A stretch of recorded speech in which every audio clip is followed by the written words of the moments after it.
Muito, muito boa essa pergunta.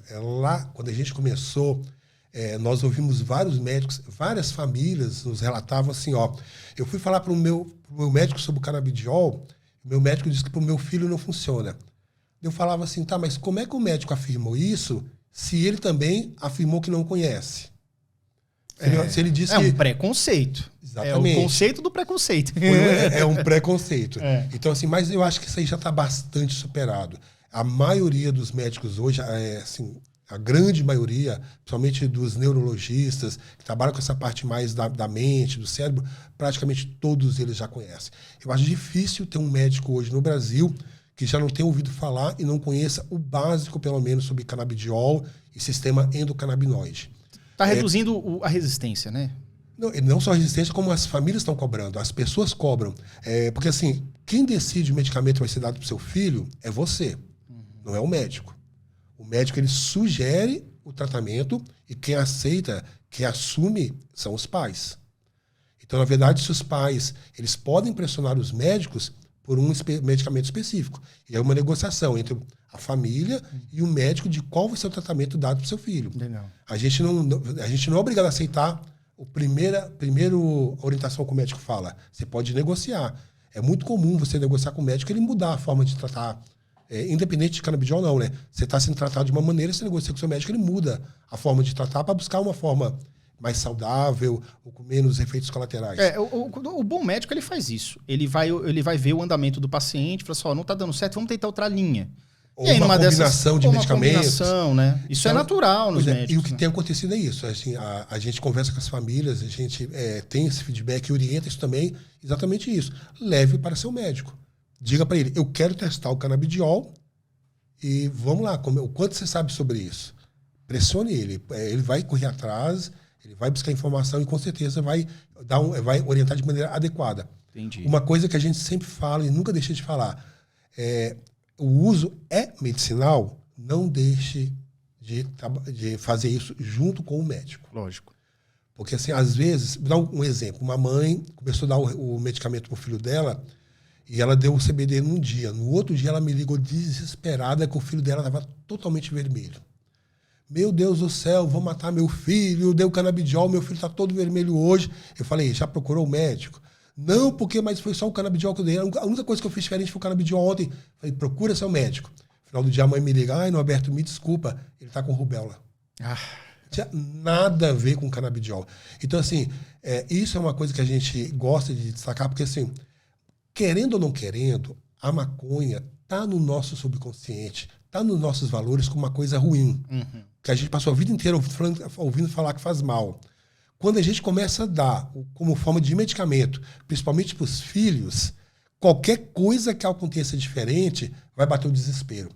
O subconsciente vai dizer, é o canabidiol, é a cannabis. Eu sabia que... No fundo, eu sabia.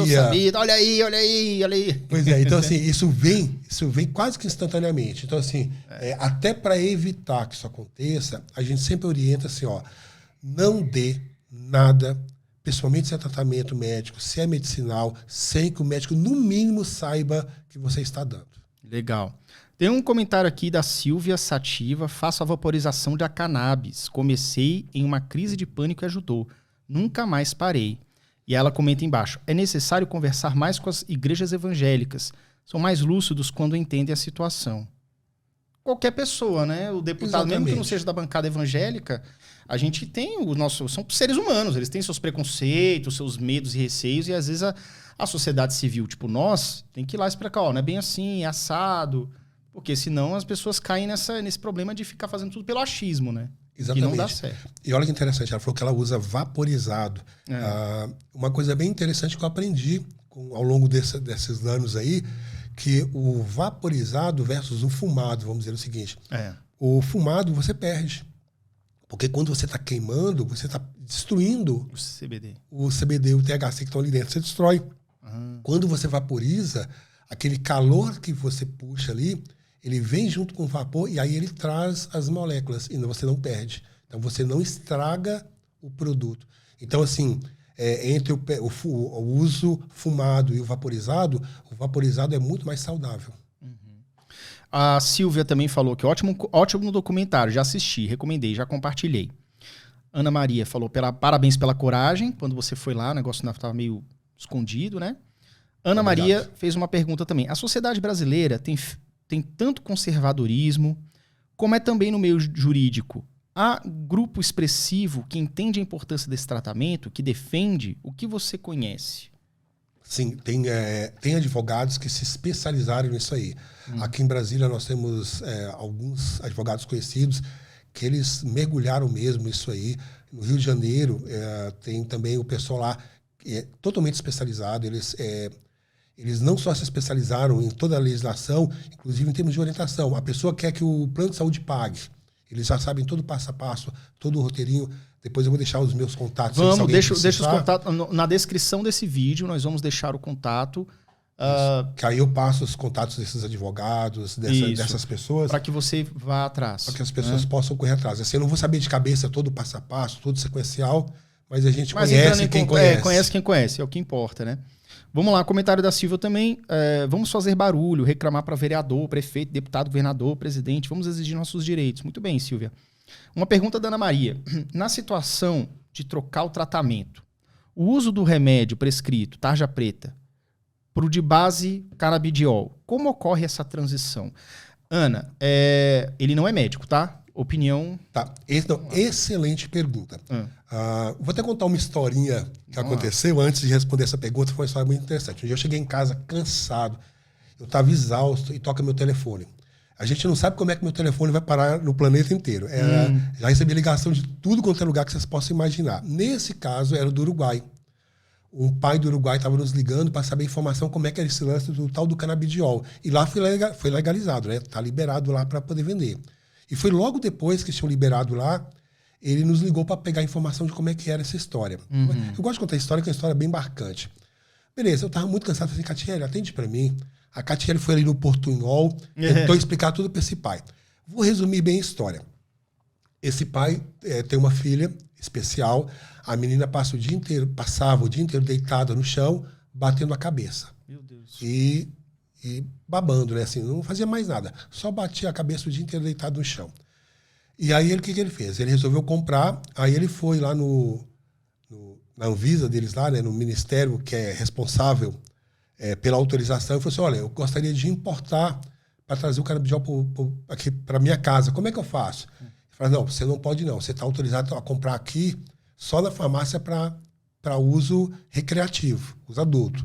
Para uso medicinal não está autorizado.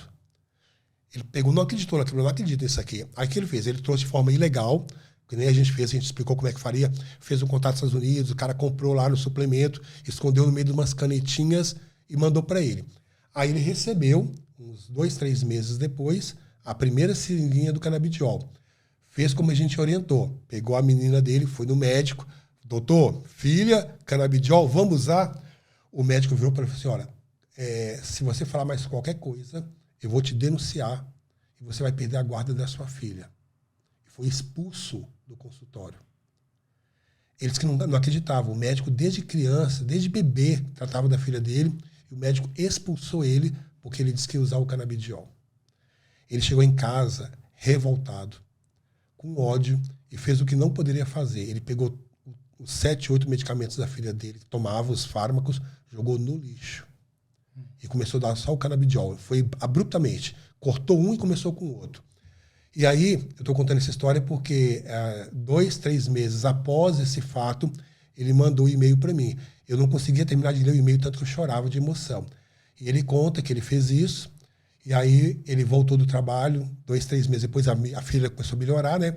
E naquele dia que ele me mandou e-mail, ele chegou em casa, ele abriu a porta de casa, a filha dele estava de pé, brincando com o irmãozinho naquelas bolas de terapia, fisioterapia, olhou para ele e falou, papai. Primeira vez que ela falava na vida. Ela nunca tinha falado uma palavra antes na vida. Isso é. De uma menina que passava o dia inteiro deitada no chão, batendo a cabeça, por uma menina em pé, olhou para ele nos olhos e chamou ele de papai. Então, assim, é muito marcante, é muito forte essas histórias. E é uma história real. É uma história real. E como essa, a gente tem várias para contar. E aí, respondendo a pergunta, a gente não deve fazer essas trocas de medicamentos de forma abrupta. Porque a gente está falando de crianças especiais, normalmente são doenças que envolvem a parte neural, é muito, muito perigoso. e tem que ter um acompanhamento do médico adequado. O correto é você fazer o desmame do medicamento. Então, você vai fazendo o desmame do medicamento e entrando com o canabidiol de forma lenta. Você vai fazendo a troca com o acompanhamento do médico. E aí que eu reforço a falta de conhecimento, falta de pesquisa. Hoje nós sabemos que o canabidiol ele tem uma interação medicamentosa com os benzodiazepínicos. Então, se a pessoa toma um benzodiazepínico e ela começa a tomar o canabidiol, esse benzodiazepínico vai ficar muito alto, forte. muito forte. Vai chegar no nível tóxico. Nós tivemos um problema grave com a Anne. A Anne foi parar na UTI por causa disso. Porque ela foi dado um benzodiazepínico para ela e a gente estava com canabidiol e ela ficou 300% acima do nível tóxico. E vocês têm que entender que isso é uma química. Ou seja, Exatamente. são moléculas que reagem com outras moléculas. É por isso que eu falo assim, por exemplo, a primeira pergunta que o paciente fala quando sai do médico, pode beber? Passa um medicamento, um tarja preta, um controlado, tarja vermelha que seja, e o médico fala assim, cara, não faz. Por quê? Porque o álcool também é um composto químico que pode reagir com esse medicamento. Vai alterar. Vai alterar o funcionamento. Então, para quem está nos ouvindo aqui agora ou vai nos ouvir depois, se você toma algum medicamento benzodiazepínico, não importa qual uso da cannabis você vai fazer, vai ter uma interação e esse benzodiazepínico vai ficar 30, 40 vezes mais forte. Então, assim, tem que ter um acompanhamento médico. Então, como é que a gente orienta, como é que é feita essa troca? A pessoa ela faz o exame nível sérico dos medicamentos que ela toma, aí ela entra com o canabidiol, e aí, de acordo com o comportamento da criança, que a pessoa vai sentindo, ela vai fazendo o desmame dos outros medicamentos. Sim. Muitas crianças hoje vivem só com canabidiol. Hoje a Anne toma o canabidiol e mais 2 medicamentos complementares. Mas muito mais por medo nosso de tirar os outros 2 do que talvez um controle efetivo desses medicamentos em termos de crise. Porque você até, acho que talvez no seu coração você acredite que o canabidiol ele esteja com uma importância maior ali na questão do controle, né? Não, isso aí eu não tenho dúvida. Hoje, o que controla as crises convulsivas da Anne, em sua grande maioria é o canabidiol. Se a gente interrompe o canabidiol, as crises voltam de maneira aguda. O que eu tenho medo de abrir mão são dos outros fármacos. Porque a gente tem realmente medo. Você começa a desmamar, você começa a se assustar e a gente volta àquela dose mínima. Só que se a gente olhar o que está escrito na bula e o que ela toma hoje, a dose que ela toma não deveria nem fazer cócegas. Mínima, né? Mas para aquele... menos da mínima. É mais um conforto psicológico do que necessariamente uma garantia de que aquele fármaco está contribuindo com o canabidiol no controle de crises. Entendi. E aí uma pergunta que eu te faço, Norberto. A Anne, como ela está hoje com relação à sua evolução, atualmente? Como é que ela está? Vamos lá. Ela continua com atraso neuropsicomotor bem evidente por causa da síndrome. Como a gente falou, o canabidiol não é a cura. Então, ela tem um atraso da síndrome dela. O que a gente fica com o coração apertado, assim, com aquela dúvida, era o seguinte. Antes, ela andava e falava. Será que se a gente tivesse começado o canabidiol antes dela perder tudo, será que ela ainda teria? Não teria perdido? Essa é a grande pergunta que fica. Então, assim, o CFM, ele autorizou os médicos a prescreverem, e eles falam tal do uso compassivo, que é isso. Você primeiro tenta tudo. Se nada mais funcionar, aí você tenta o canabidiol. É uma última medida, digamos. Aí a pergunta nossa é por quê? Por que eu tenho que tentar tudo que é químico, tudo primeiro para tentar por último o canabidiol? E se um pai ou uma mãe quiser começar com o canabidiol primeiro, por que não? O que tem de errado? E, na verdade, se você analisar bem, você não precisa ser médico para analisar isso, é uma análise humana. Boa pergunta, por quê? Porque o efeito que vai dar o canabidiol, ele vai dar agora ou daqui a 1 ano, depois de você tentar tudo, tá entendendo? É tipo assim, não tem porquê... Ou pior, né? Daqui a 1 ano pode estar pior. Pode estar pior. É exatamente isso, Norberto, porque assim, não faz sentido você utilizar um protocolo do tipo assim, você só tenta isso aqui, essa coisa perigosa... Depois de 10 anos você tentando outras coisas que não deram certo. E você perdendo tempo, perdendo felicidade, perdendo desenvolvimento da criança, que a gente sabe que tem uma janela cognitiva aí, né? Exatamente. Então, eu não vejo problema. Realmente, isso aí tem que mudar muito. Eu espero que a lei aí, que está rolando, o projeto de lei, né? Traga esses avanços do tipo assim, não precisa esperar nada para começar. O nosso conforto é esse, que como os médicos estão estudando, alguns médicos já entram como primeira opção o canabidiol, ante outros fármacos. Então, isso a gente já começou a perceber. Mas se fosse seguir a orientação do CFM pura e simplesmente, Só tentaria o canabidiol depois que tentar tudo e tudo deu errado. Aí você tenta o canabidiol. Cara, primeiro eu vou tentar tudo que é químico, tudo que altera o organismo, para depois tentar uma planta? Não faz sentido. Na minha concepção, com certeza não. Não faz. Contra-intuitivo é do tipo assim, não, vamos botar esse empecilho. O brasileiro tem... isso que eu ia falar, eu esqueci. O brasileiro, isso é uma mentalidade nossa, que tá nos civis e também tá nos tomadores de decisão lá da Anvisa, do que quer que seja, né? Dos deputados. A gente quer botar tanta regra pensando na exceção do tipo assim, não podemos facilitar, porque sempre vai ter alguém que vai pegar, que vai fazer para fumar, que não sei o que, entendeu? O cara, em vez de o cara pensar assim, vamos colocar essa plantação aqui fiscalizada, né, pela ONG, para salvar vidas, não, mas aí se botar mais do que tantos quilos por ano, o pessoal vai começar a fumar e aí vai ter... Porra, bicho, é aquela coisa, as pessoas reclamam disso, mas é porque as nossas leis não funcionam. O que eu digo, por exemplo, por que os Estados Unidos é muito mais livre? Porque lá, meu amigo, se você sair da linha, você tá ferrado. Então lá você pode ter um porte de arma facilitado. Estou usando um exemplo nada a ver, mas só para vocês entenderem que, tipo assim, você pode andar armado nos Estados Unidos se você tiver uma devida licença, que é mais fácil de tirar no Brasil. Mas se você matar alguém, você tá lascado. Porque funciona, você vai pra cadeia de verdade, você vai ser lascado de verdade. E aí acho que a impunidade entra nisso, porque se tiver uma lei dizendo assim, você pode plantar em casa desde que seja para uso medicinal e tem um controle e tal. Se você sair da linha, você vai pagar por isso. Mas isso não prejudica quem quer fazer a coisa certa. Não é isso? Exatamente. A gente poderia até comparar a cannabis e o porte de arma na mesma linha de pensamento. Mesma linha. É assim, porque alguém poderá fazer um mau uso ao conseguir uma arma legal, eu vou proibir todo mundo?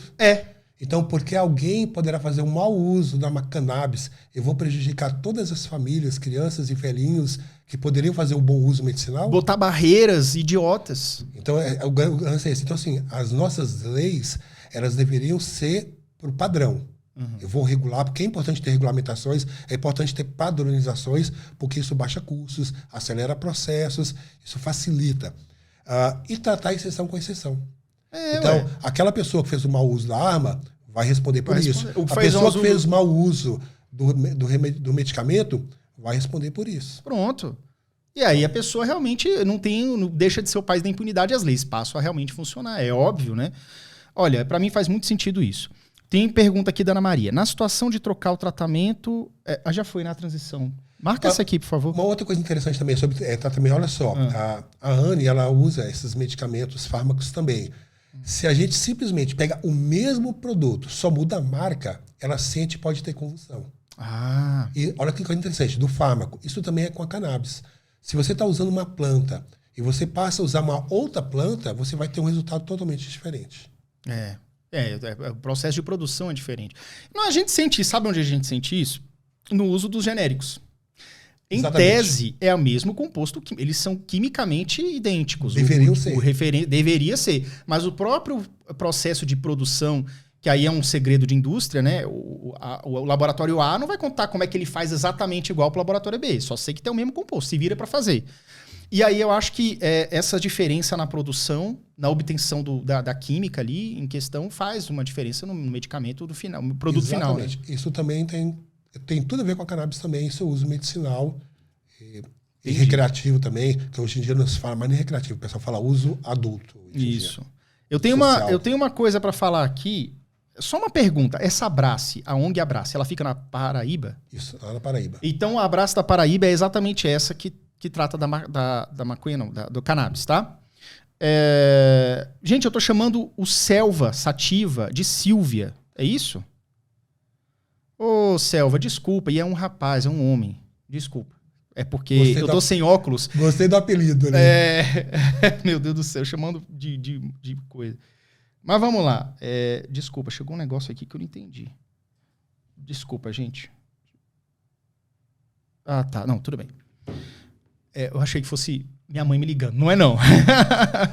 Vamos lá. Puxar a orelha, tá falando de assuntos polêmicos. Tipo isso. O Selva falou, beleza, vai dar cortes legais, eu também acho, vai estar muito boa a conversa, tá? Desculpa, Selva, mais uma vez. Deixa eu contar uma outra historinha bem interessante. Vamos lá. Eu me lembro assim, uma história... Eu vou preservar o nome da médica, tá? Porque assim, como eu não conversei com ela antes, fica chato eu falar o nome dela aqui. Mas assim, eu fui participar de um evento médico em São Paulo e passou pelo stand lá de uma empresa que eu fui convidado, né, para essa empresa, para falar um pouco da história da Anne, estava lá, e passou essa médica para esse estande.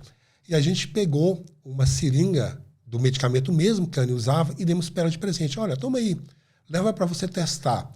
Essa médica pegou, chegou e largou em casa, numa gaveta da casa dela. E a mãe dela tem Parkinson. E aí, uns 5, 6 meses depois, um dia ela chega do plantão, sai do plantão do hospital, ela vai para casa, e ela é totalmente contrária, aquela médica ferrinha contra o uso da cannabis. E ela chega um dia na casa dela, cansada, passou o plantão, assim, cabeça cheia. Quando ela chega em casa, quem é que está no meio da sala? A mãe dela, tremendo toda, minha filha, não aguento mais de dor, me leva para o hospital para tomar morfina. Estou passando mal, preciso tomar morfina, vamos para o hospital. Ela, tá, mãe, só um pouquinho, deixa eu só tomar o banho. Eu acabei de chegar do hospital do plantão, eu vou tomar um banho e te levo para lá. Quando ela está indo pro banheiro, ela lembrou da seringa. Pensou assim, cara, mal não vai fazer. Pegou a seringa, mãe, abre a boca aí, tá. E jogou um pouquinho do óleo na boca da mãe dela. Aguenta aí que eu vou tomar o banho, nós já te levamos para o hospital. Aí acho que ela demorou tomando banho lá quase uma meia hora, né, para relaxar, trocou de roupa. Quando ela volta para a sala para chamar a mãe dela para ir para o hospital, a mãe dela estava em pé, segurando um copo de água na mão sem tremer. Falou, não, minha filha, eu tô bem, não precisa mais não. Nossa. Hoje essa médica, ela viaja o Brasil inteiro, fazendo palestras, fazendo campanha, e passou a ser favorável ao uso da cannabis. Então, assim, tem histórias assim que são fantásticas. Porque, assim, de pessoas que eram totalmente contrárias, e aí quando sentiram na carne mesmo, sentiram na família, e viram a diferença que fez, passam a ser defensoras, e passam a vocar, né, que eles falam, a lutar a favor. Sim, fica devoto, porque na verdade é muito, muito bacana. São situações histórias como essa que são como se fosse uma reviravolta na vida, né? A pessoa está acostumada com um certo tratamento tradicional que não está dando o efeito desejado e encontra outra coisa que tem outro princípio ativo, né? Ele não coloca as químicas dentro de você alterando o seu funcionamento do organismo, mas ele recarrega a questão dos, né? E pronto. Aí muitas doenças acabam se estabilizando, né? Então isso realmente é uma coisa fantástica mesmo que... O canabidiol, se não me falha a memória, o Comitê Olímpico liberou já o uso do canabidiol. Então, assim, os atletas de alta performance que ficam todos destruídos, todos quebrados... E não considera como dumping. Não é mais considerado como doping. Doping, né? Então, você pode usar, por exemplo, o CBD em alta dosagem para recuperar seu corpo após um treino forte. Olha que interessante. Legal mesmo, bom saber. Aí uma pergunta da Ana Maria. Há poucas pesquisas no Brasil, mas existe, correto? Sim. Onde que tem essas pesquisas? No estado, você sabe? Me cobra depois de passar para você o link, tem uns sites que tem várias publicações. Tá. Um dos lugares que mais tem feito pesquisa é a USP de Ribeirão Preto. Legal. Eles têm algumas pesquisas lá. Inclusive, se vocês botarem no Google, eles vão achar um evento, uma reportagem também do Fantástico, falando sobre o uso para Parkinson. Olha, legal. Está publicado... tem uma reportagem do Fantástico só sobre essa pesquisa feita pela USP de Ribeirão Preto. Então você pode pesquisar ali, o canabidiol, Parkinson, Fantástico, né? Isso, vai achar lá uma reportagem muito interessante. Eles têm vários estudos sendo feitos lá hoje na USP de Ribeirão Preto. Gente, é uma coisa que eu não sei por que não está extremamente avançada a pesquisa. Pela dificuldade dos insumos. Exato. A dificuldade dos insumos. Por isso que tem essa lei aqui no DF que simplificou o processo de aquisição. E assim, pelo Brasil afora, né? Acho que tem que pressionar mesmo. Hoje, a quantidade de trabalhos acadêmicos que são feitos, são apresentados com revisão bibliográfica sobre cannabis é uma coisa impressionante. Toda semana, alguém de algum lugar do Brasil me liga dizendo, olha, eu vou apresentar o trabalho. Algumas vezes a gente entra online na banca para falar um pouco sobre com o pessoal também. É muito bacana. A quantidade de trabalhos e estudos nas universidades hoje é uma coisa impressionante comparado a 8 anos atrás. 8 anos atrás praticamente não tinha. Não tinha. Mas hoje toda semana tem alguém apresentando um trabalho em que a revisão bibliográfica, no mínimo a revisão bibliográfica, tem a ver com cannabis. A coisa vem se acelerando. E nós sabemos que uma pesquisa que se inicia hoje, ela vai dar resultado daqui a alguns anos, né? Porque tem que colher os resultados, tem que aplicar toda a metodologia científica. Então, estão avançando e tem coisas em paralelo acontecendo. Eu fico muito feliz por isso. Aqui na UNB, nós temos um trabalho já publicado do uso da cannabis para autismo. Olha, tem já foi publicado aqui já em revista, em tudo, feito pela nossa UNB. Renato Malcher é o neuropesquisador aqui da UNB que conduziu esse estudo. Legal. E esse artigo também já está publicado. Se quiserem, então, pesquisem pelo nome do pesquisador, né? Renato Malcher. Renato Malcher, da UNB. cannabis, autismo. Então você junta essas palavras aí e você encontra o Google Acadêmico. Ele também já tem um livro, ele já tem um livro publicado sobre isso também, e tem esse artigo foi publicado recentemente por eles. Novinho, hein? Então coisa 2022 ou 21, enfim, é recente. Ano passado, 21. Então vamos lá. Um comentário aqui. Interessante essa observação. Estou nessa dúvida. Qual tratamento iniciar? Pelo canabidiol ou tratamento regular? Quando a gente estava falando disso, né? Essa pergunta é antiga. Por qual razão vim assistir a live? Porque ela está pesquisando sobre isso. Pois é, isso aí é um acordo que ela vai ter que ter com o médico dela. Com o médico, né? É isso aí. Então, a gente deu nossa opinião, né, sobre que a gente acha que não tem que ter uma regra do tipo primeiro um, depois o outro. Mas veja o que seu médico acha. De repente, ele prescreve primeiro um, enfim, aí você vê. Uma outra coisa interessante também, sabia que o uso odontológico está crescendo muito? É mesmo? E o primeiro dentista a prescrever o uso de canabidiol para tratamento de ATM, aquelas coisas, é de Brasília também. Olha que legal, né? Então a gente Brasília tá bastante avançada nesse tema. Né? Nós somos referência em algumas coisas. Primeira família a importar o produto de forma legal. Uhum. A primeira lei que disponibiliza gratuitamente na farmácia de alto custo. Isso. A primeira lei que incentiva a pesquisa. Uhum. Todos aqui do DF. Maravilha.